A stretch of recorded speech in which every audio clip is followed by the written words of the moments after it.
마가복음 15장 13절 말씀.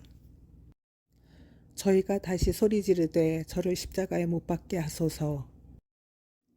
예레미야 26장 8절 9절 말씀.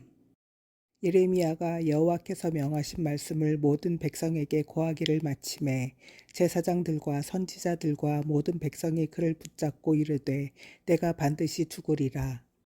어찌하여 내가 여호와의 이름을 의탁하고 예언하여 이르기를 이 집이 실로같이 되겠고 이 성이 황무하여 거민이 없으리라 하느뇨 하며 그 모든 백성이 여호와의 집에서 예레미야에게로 모여드니라. 아멘.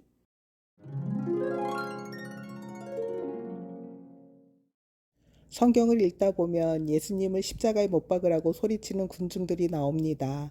그 장면을 읽을 때마다 내가 저 자리에 있었다면 난 어떤 행동을 했을까라는 생각을 가끔 해봤었습니다.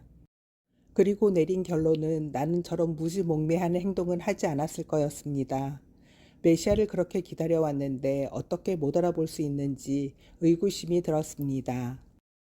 그런데 요즘 보면 여기저기에서 진실은 묻히고 거짓이 진실로 둔갑을 하는 경우를 종종 보게 됩니다. 어떻게 눈에 보이는 진실을 외면하고 거짓을 믿을 수 있지? 정말 답답했습니다. 그러다 보니 예레미야 생각도 났습니다. 예레미야 시대도 마찬가지로 예레미야가 아무리 망할 거라고 회개하라고 외쳐도 수많은 사람들은 예레미야의 말을 외면합니다.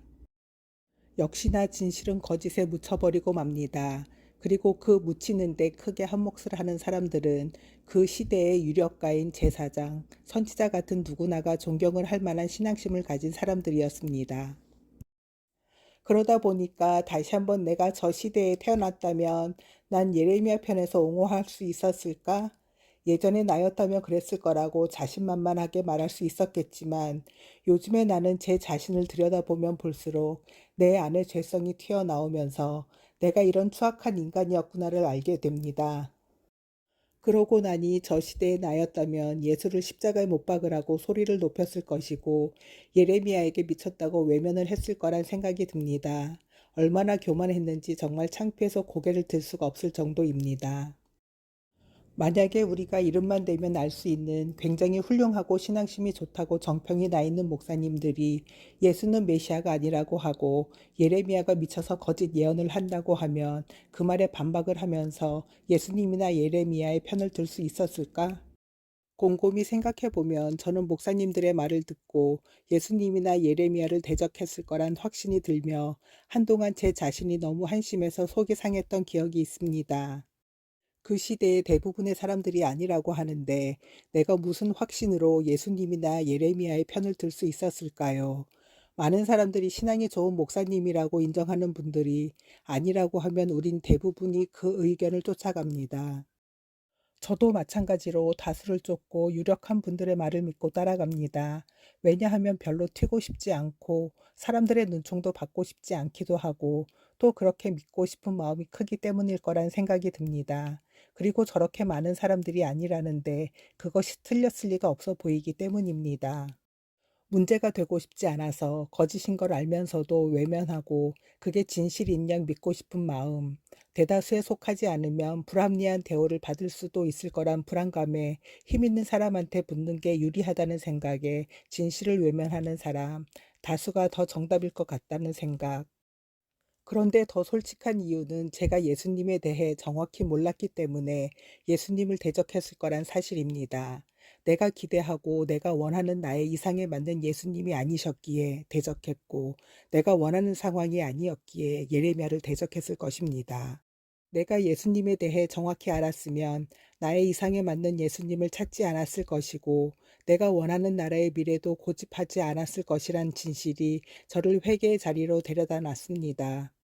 저의 무지가 예수님을 못 받고 저의 고집이 예레미야를 배척했습니다.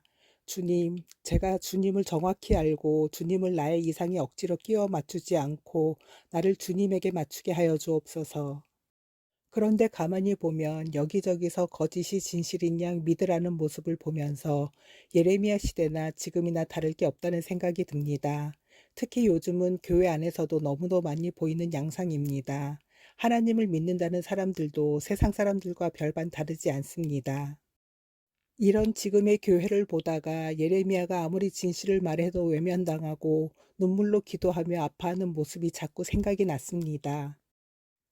그래서 하나님이 예레미야를 통해 저에게 하고 싶은 말씀이 있으신가 해서 예레미야를 필사를 하려 마음을 먹고 시작을 했다가 끝은커녕 시작하고 얼마 안 돼서 자꾸 미루다 보니 결국은 아직도 마무리를 하지 못한 채로 하나님의 뜻도 못 찾고 있었습니다. 그런데 아까 운전 중에 이찬수 목사님의 말씀을 듣다가 눈물의 선지자란 말에 갑자기 제가 필사를 하며 그렇게 찾으려 했던 하나님의 뜻을 깨달았습니다. 다른 어떤 설명도 필요 없이 그냥 눈물의 선지자란 말에 저의 가슴이 묵직하게 내려앉으며 제가 외면하려 했던 하나님의 뜻을 너무나 명확하게 제 가슴에 심어 놓으셨습니다. 막연하게 예레미야를 떠올리다가 기도하라는 하나님의 뜻인가? 라는 생각도 했었습니다. 기도하라는 뜻은 맞는 것 같은데 뭔가가 명확하게 답인 것 같지도 않고 좀 많이 애매한 생각에 기도하란 마음도 흘려보냈습니다. 그렇게 기도를 해야 하는 걸 알면서도 이 핑계 저 핑계만을 대며 기도도 안 하면서 불평만 늘어놓았습니다. 불평, 불만만을 늘어놓으며 교회가 세상화가 되어 간다며 한탄하기만 한 저를 돌아보게 하셨습니다. 성도들의 영혼이 죽어가도 우리 교회에서는 누구도 신경을 쓰지 않는다며 투덜대기만 했지 언제부터인가 멈춰버린 기도를 다시 할 생각도 하지 못한 저 자신을 보여주셨습니다. 그것도 그냥 기도가 아니라 전심을 다한 눈물의 기도를 하지 않았습니다. 예레미야가 이스라엘을 위해 눈물로 기도한 것처럼 나는 우리 교회를 위해 진심으로 눈물로 기도를 하지 않았습니다. 그러면서 불평만 늘어났습니다. 나도 안 하는 걸 다른 사람이 하지 않는다고 리더들을 정죄했습니다. 또 한 번 내 안에 외식하는 바리새인의 모습을 봤습니다. 도대체 내 안에는 얼마나 많은 바리새인이 들어있기에 회개를 하고 또 해도 외식하는 모습이 자꾸 튀어나오는지 모르겠습니다. 우리 가정을 위해, 우리 교회와 우리 사회를 위해 눈물로 기도를 해야겠습니다. 전심을 다해 눈물로 주님 앞에 우리 교회와 목사님들을 올려드립니다. 주님, 저희를 받아주옵소서.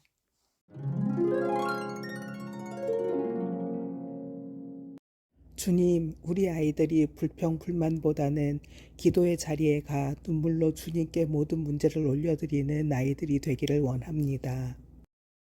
주님의 뜻을 알기 원하면서 저처럼 말로만 알고 싶다고 하며 전심으로 말씀 안에서 주님의 뜻을 찾으려 하지 않고 하는 척만 하다 마는 아이들이 되지 않게 하여 주옵소서.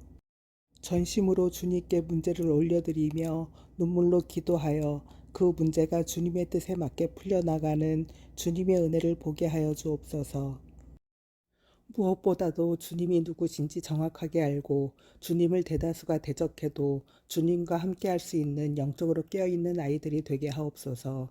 남의 시선보다 주님이 어떻게 보시는지 주님의 시선이 머무는 곳에 우리 아이들의 시선도 함께 하기를 원합니다. 언제나 기도로 주님께 올려드리고 말씀 안에서 주님의 응답을 받게 하여 주옵소서. 우리의 구원자 되시며 지혜의 근본이 되신 우리 주 예수 그리스도의 이름으로 기도합니다. 아멘.